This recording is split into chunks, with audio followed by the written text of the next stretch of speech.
Hi guys, this is the Innovative Minds Tutor. Good day, people. We hope you're well, guys. Hope you're well. There's always a room for learning, guys. So in this video, we are still on our first video. This is our second video of circle geometry. But today, specifically, we are going to look at center theorem. Right, we're going to look at center theorem. Center theorem says that the line drawn from the center of a circle the line drawn from the center of a circle perpendicular to a chord bisects the chord. That's what it states. Line drawn from the center of a circle perpendicular to a chord bisects the chord. That's what it states. That's the first theorem, right? So, right, there are three center theorems that in our series of Euclidean geometric videos we are going to look at, right? So, but today we are focusing on this one. Right, without wasting time, let's get to today's video. Given that O is the center of the circle, and D1 is equals to D2, which is equals to 90 degrees, and D lies on chord what? Chord AB. So we are required to prove that AD and DB are equal. Right, first thing first, guys, it's construction. Construction. You can't build a house without constructing. A house must be constructed. There must be you can't have a house without building. So we need to build here. So we are going to join. Remember, this is given as center O, since they said O is the center of the circle. So this is center O. Okay. So let's join OA, and let's join OB, right? So we are going to say join OA and OB, right? So we are not done. So let's put this into practice, right? So the third part will be proof. We need to prove this, that AD is equals to DB. How do we do that? We can see that OA and OB, they are equal radii, right? So we are going to say OA and OB are what? Are radii. They are radii. We cannot say they are radiuses, they are radii.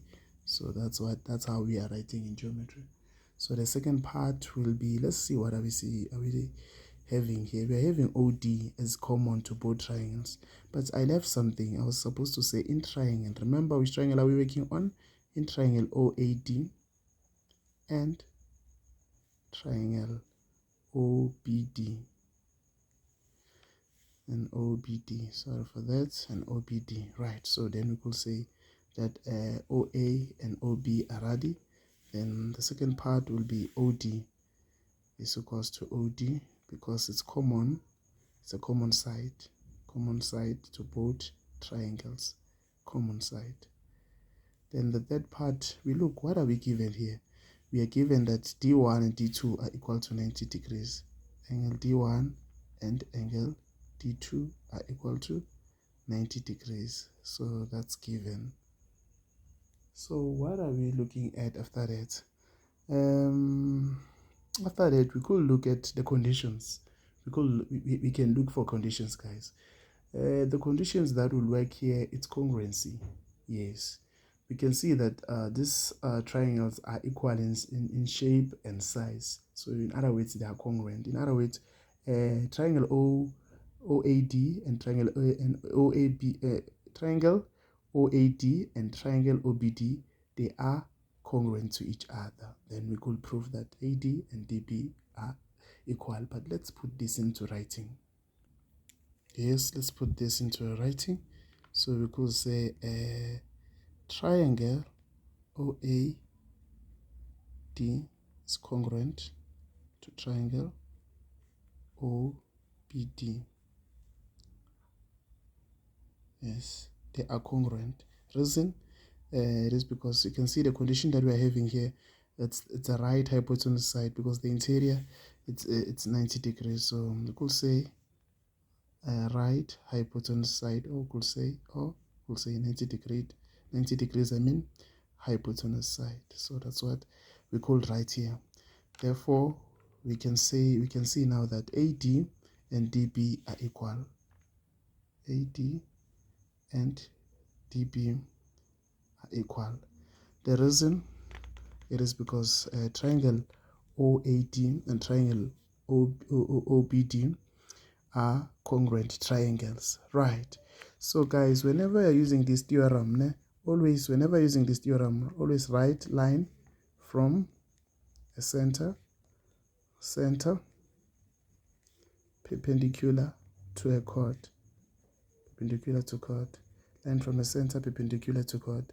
This will help you, especially when you're working with riders, guys. See you on our second video, on our series of videos in circle geometry. We are working on basics, then we'll go to the complex parts as time goes on. Hope you find this video useful, and don't forget to subscribe and like and share. We love you.